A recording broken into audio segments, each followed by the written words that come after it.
Napikon si Senator Jinggoy Estrada nang banggitin ni dating PDEA agent Jonathan Morales ang pagiging convict ng senador sa gitna ng pagdinig sa umano'y PDEA leaks. Yan ang pampagising na balita ni Camille Samonte. Ay, parang hindi naman po maganda yung sinasabi ni ni Senator Jinggoy Estrada patungkol sa akin. Para namang ako talagang hinuhusgahan, ako'y may kaso pa lang at hindi pa napapatunayan sa hukuman. Hindi kagaya po ang ating butihing senador, nakonvict na po.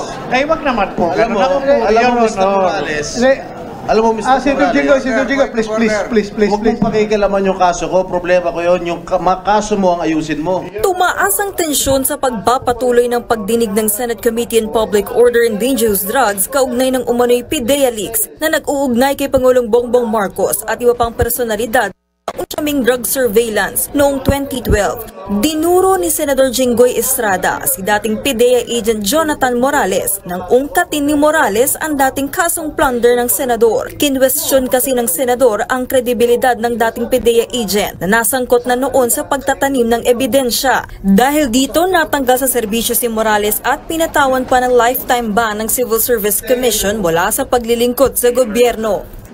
Paano ka namin ngayon paniniwalaan sa mga sinasabi mo?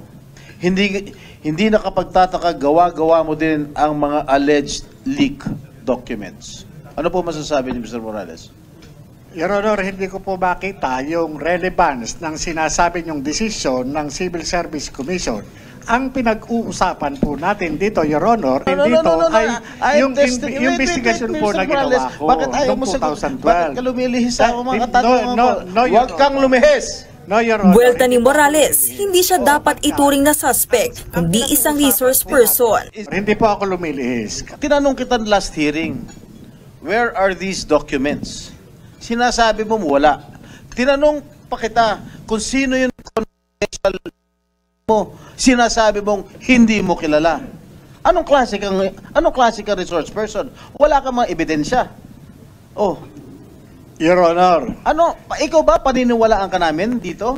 Pinagsabihan naman ni Senator Bato de la Rosa si Morales sa pagsagot sa senador. Pero naniniwala raw si Bato na totoo ang isiniwalat na dokumento ni Morales. Sa pagpapatuloy naman ng pagdinig, may ipinakitang CCTV footage si Morales sa loob ng kanilang bahay noong May 1, 2024. Dito kasama ni Morales ang kaibigang ex-PDEA agent din na si Romeo Enriquez. Habang ka-video call ni Enriquez noong mga oras na yon, ang isang Eric Picoy Santiago mula sa National Police Commission o NAPOLCOM. Pinag-uusapan daw dito na may gustong umareglo kay Morales para tumahimik sa PDEA leaks at wag nang dumalo sa hearing.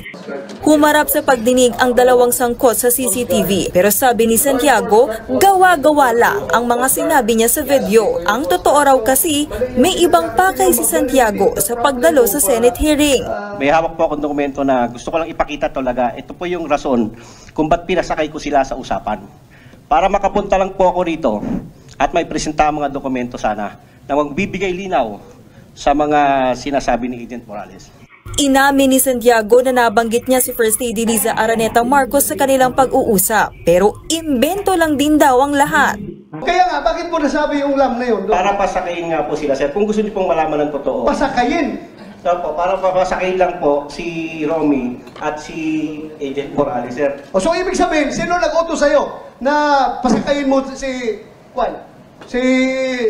Enriquez? Sarili ko lang, sir. Sarili mo? Yes, sir. Pero sa huli, hindi napiga si Santiago kung bakit kinailangan niyang magsinungaling kina Morales at Enriquez habang ipinasumite muna sa Senate Committee ang mga dokumentong dala ni Santiago para mapag-aralan. Samantala, muli ring naungkat sa pagdinig ang drug test ni Pangulong Bongbong Marcos noong 2021. Kinumpirma ng St. Luke's Medical Center Global City sa Taguig na negatibo si Marcos sa cocaine. Kinwestiyon kasi ni Morales ang bilis ng resulta. So yung 2 minutes and 54 seconds po, kaya po talaga ng drug testing kit. Mabilis pong lumabas yung resulta. Yung mga sinasabi po ni 5 minutes, yun po yung maximum time na i-allow namin na lumabas yung line ng drug test. Pag lumabas po yung linya, hindi na humawawala yun, negative na kayo. Tanong ni Senador De La Rosa, bakit hindi sinama sa test ang shabu at marijuana? Ayon sa ospital, cocaine test lang ang inirequest ni Marcos at hindi kasama ang iba pang illegal na droga. Hindi naman nakadalo sa pagdinig si dating Executive Secretary Paquito Ochoa Jr. na itinuturong humarang sa drug operation dahil daw tinamaan ng COVID-19. Ipinasabi na siya ng Senado para makadalo sa huling pagdinig sa susunod na linggo. Nagbabalita mula sa Frontline, Camille Samonte, News 5.